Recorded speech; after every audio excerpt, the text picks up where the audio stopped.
Homeless at 18, the billionaire wanted to steal my necklace. This is what happened. My name is Mary Jones, and if someone had told me 2 years ago that one day a billionaire would spend millions of dollars trying to take a necklace from a homeless girl sleeping on park benches, I would have laughed in their face. Then again, 2 years ago, I still had a home. I still had a family. I still believed that bad things only happen to other people. Life has a way of teaching you how wrong you are. I was 18 years old when this happened. For almost 6 months, I had been homeless. Not the kind of homeless you see in movies where a kind stranger shows up to change your life overnight. The real kind. The kind where you learn which public restrooms stay open after midnight. The kind where you memorize which churches serve free meals on Tuesdays and which shelters fill up before sunset. The kind where every morning starts with figuring out where you'll find enough food to make it through the day. Most nights, I slept in parks around Chicago. Sometimes I slept at train stations. Sometimes I stayed awake all night because falling asleep felt more dangerous than being tired. The only valuable thing I owned was a silver necklace hanging around my neck. It wasn't expensive. At least I didn't think it was. The chain was old and worn. The pendant attached to it looked like half of a broken coin. Most people wouldn't have looked at it twice. But it meant everything to me. It had belonged to my great-grandmother, Eleanor Jones. The day before she died, she took it from around her neck and placed it in my hand. I was only 16 at the time. I remember sitting beside her hospital bed while machines beeped softly around us. Her hands were weak, but her eyes were as sharp as ever. "Promise me you'll never lose this," she whispered. I smiled. "Grandma, it's just a necklace." The expression on her face changed immediately. No. She squeezed my hand surprisingly hard. "It is not just a necklace." I remember being startled. My great-grandmother had always been gentle, but in that moment, she seemed almost frightened. "There will come a day when people ask questions about it," she said. I frowned. "What kind of questions?" She looked toward the hospital window. For several seconds, she didn't answer. Then she looked back at me. "When that day comes, trust nobody." I laughed nervously. "What are you talking about?" She smiled. The serious expression disappeared. "It's an old woman's imagination." That was the last real conversation we ever had. She died 3 days later. At the funeral, I asked my mother if Grandma had ever mentioned the necklace before. She shook her head. Nobody in the family knew anything about it. Nobody except me. At least, that's what I believed. 2 years later, after losing both my parents in a car accident and eventually losing the apartment we'd rented, that necklace was all I had left of my family. I never took it off. Not when I slept. Not when I showered. Not even when I was hungry enough to consider selling it. There were days when I could have traded it for enough money to eat for weeks. But I couldn't do it. It was the last piece of home I still carried with me. Looking back now, that decision probably saved my life. The day everything changed started like any other. I woke up on a bench in Lincoln Park just after sunrise. The weather was unusually warm for October. My back hurt. My stomach was empty. And I was trying to figure out how to make the $6 in my pocket last another 2 days.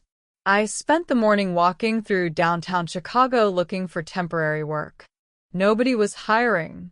Nobody was interested. By noon, I had accepted the fact that dinner was probably going to come from a soup kitchen. I was sitting outside a small coffee shop when I first saw him. At the time, he was just another rich man stepping out of a black SUV. Nothing about him seemed unusual. Tall. Gray hair. Expensive suit. The kind of person who looked like he belonged on the cover of a business magazine. Several people followed him. Security guards. Assistants. Drivers. The whole entourage. Normally, I wouldn't have paid attention. Rich people pass me every day. Most never looked at me. This one did. The moment his eyes landed on me, he stopped walking. I still remember that feeling. It was strange. Like being recognized by someone you'd never met before. He stared at me, not in a cruel way, not in a sympathetic way. Almost like he had seen a ghost. One of his assistants leaned toward him and said something. He ignored her. His eyes remained fixed on me. Then something happened that still gives me chills whenever I think about it. His gaze dropped from my face to the necklace around my neck, and the color drained from his face. For a second, he looked genuinely shocked, not surprised, terrified. Then the expression vanished. A smile appeared, the kind of smile adults use when they're trying very hard to hide something. He approached me slowly. "Excuse me," he said. His voice was calm. Friendly. Professional. "May I ask where you got that necklace?" I immediately touched the pendant. A habit I developed whenever strangers noticed it. It belonged to my great-grandmother. The man nodded slowly. What was her name? The question felt oddly personal. Eleanor Jones. For the first time, the billionaire's composure cracked. Just slightly. But I noticed. Something flickered in his eyes. Recognition.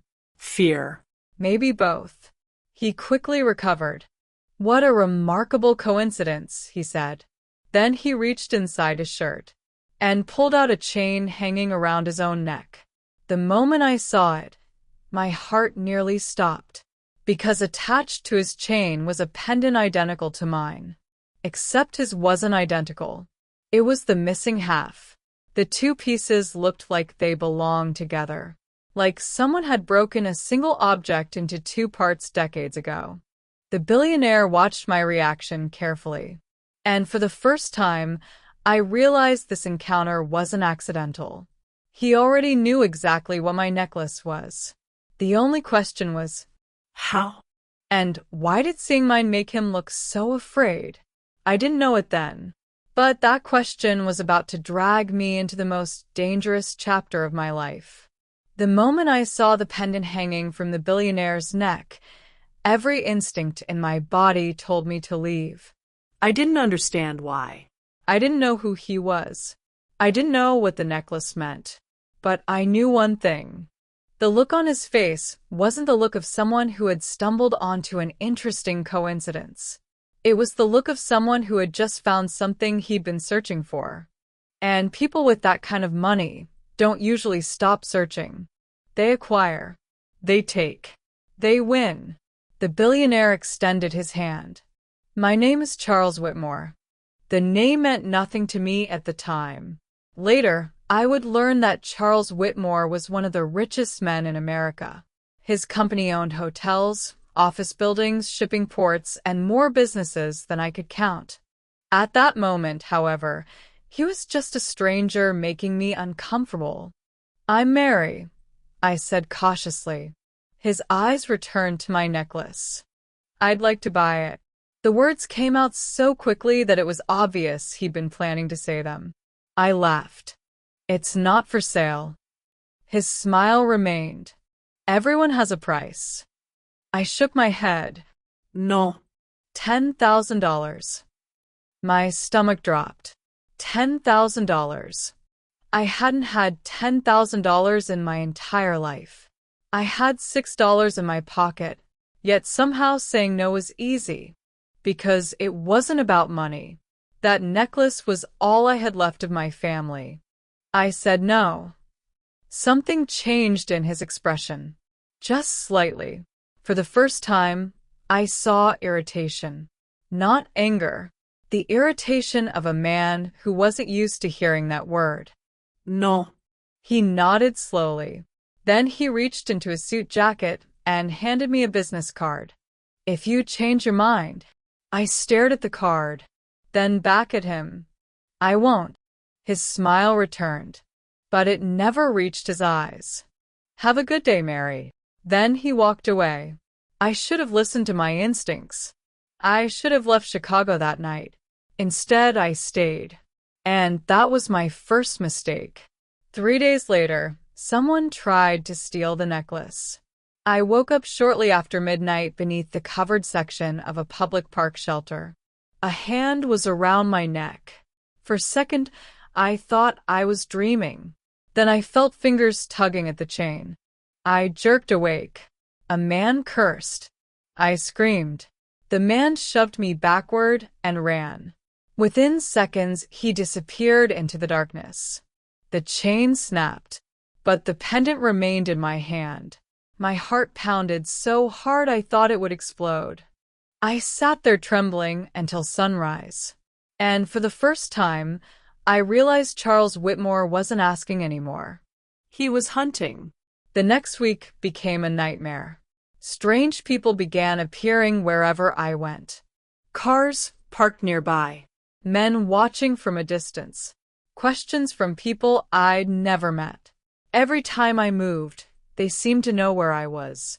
I stopped sleeping. I stopped trusting anyone. And then I remembered my great-grandmother's final words. There will come a day when people ask questions about it. When that day comes, trust nobody. For years I'd thought those words were nonsense. Now, they haunted me. One rainy afternoon, I decided to do something I should have done long ago. I visited the storage unit containing the few belongings that had survived after my parents died. Among the boxes was an old wooden chest that had belonged to my great-grandmother. Inside were photographs, letters, documents, and one sealed envelope with my name written on it. My hands shook as I opened it. The letter inside was dated 20 years earlier. It was written by Eleanor Jones, my great-grandmother. Mary, if you are reading this, then someone has finally found the necklace. I prayed this day would never come. The pendant you carry is half of a key. The other half belongs to a man who cannot be trusted. If both halves are joined together, they unlock a box hidden many years ago. Inside that box is proof.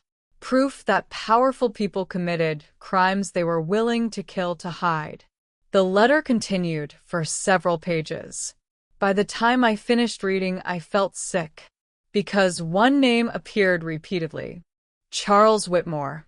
My great-grandmother had known him, not as a billionaire, as a young man, decades ago, before he became rich, before he became famous, before he built his empire. The box contained evidence linking several influential businessmen to a massive fraud scheme that destroyed hundreds of lives. One of those businessmen was Charles. The reason he'd spent years searching for the second half of the key suddenly became obvious. The box wasn't treasure. It was a threat. And my necklace was the only thing standing between him and the truth. That night, I made a decision. I wasn't going to sell it. I wasn't going to hand it over. And I wasn't going to let him find me. The following morning, I disappeared. For 2 weeks, I traveled across multiple states using buses, shelters, and cheap transportation. Every time I thought I was safe, another suspicious face appeared. Another car. Another stranger asking questions. Charles Whitmore had resources I couldn't imagine. But I had one advantage. Nobody notices a homeless girl. For the first time in my life, being invisible became useful. Eventually, I reached a small town in Montana. Population under 4,000. No skyscrapers. No reporters. No billionaires. Just mountains and open skies. I rented a tiny room above a bookstore using money I'd earned from temporary work. For the first time in months, I slept peacefully. Then something unexpected happened. A lawyer found me. Not Charles's lawyer. Mine. At least that's how she introduced herself. She handed me a thick folder. Inside were additional documents connected to my great-grandmother. Hidden accounts, property records, letters. Apparently, Eleanor Jones had spent decades preparing for this moment. By the time the lawyer finished explaining everything, I was speechless. My great-grandmother hadn't left me a fortune, but she had left me enough. Enough to start over. Enough to build a life. Enough to stop sleeping on park benches. Enough to finally have a future. As for Charles Whitmore, 3 months later, federal investigators began examining some very old business records. I never learned exactly what happened afterward, and honestly, I didn't care. The truth eventually catches up to everyone. That wasn't my battle anymore. My battle was survival. And for the first time, survival felt possible. Today, as I tell you this story, the necklace is still around my neck. The chain is newer now. The silver has been cleaned, but I still wear it every day.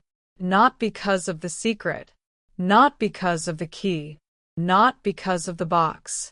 I wear it because it reminds me of my great-grandmother, the woman who saw danger coming decades before anyone else, the woman who protected me long after she was gone. And sometimes I think about how close Charles Whitmore came to getting what he wanted. If I had accepted his money that first day, everything would have been different. If I'd sold the necklace, he would have won. If I'd given up, the story would have ended very differently. Money can buy influence. Money can buy power. Money can buy people. But there are still some things money can't buy. One of them is the truth. And another is a determined 18-year-old girl who has absolutely nothing left to lose. So tell me, if someone offered you everything you thought you needed in exchange for the last piece of your family you had left, would you have taken the money? Or would you have protected the necklace too?